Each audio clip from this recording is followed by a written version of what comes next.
I sometimes get phone calls here in the office from people who've been told by their local fire authority or HICWA or somebody in a nursing home or hotel or other building that they need to install door holders. So typically this would be there's been an inspection and somebody has seen a wedge, the classic wooden wedge holding wedged underneath a door to hold it open.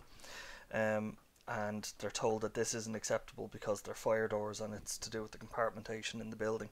So they get on to me and they ask, what do I need to do for door holders? So at the most basic level, you need a door holder. Typically this is mounted on your wall or your floor.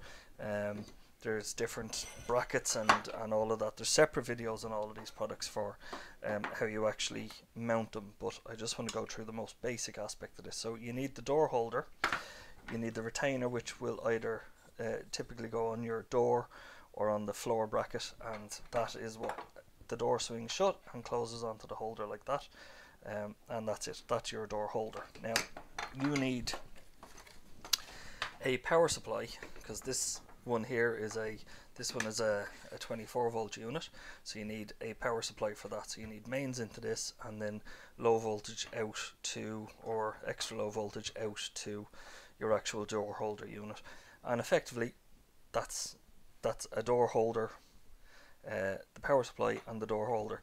This unit here will take a trigger from your fire alarm system, so it will either take it as a trigger on the open or closed contact. So if you have an addressable fire alarm system, people might just put a link in, and when that link closes, it tells this to turn off the power to this, and your door will swing shut. If you don't have that and you have a sounder circuit, you can install something like this, which is a relay on a plate. It takes a 24 volt input from the fire alarm system, so from the bell circuit, and it turns that into an open or closed contact, and this unit will tell this unit to turn off the power to this unit, and your doors will swing shut closed. So just a very basic overview of what you need. You obviously need to wire between these.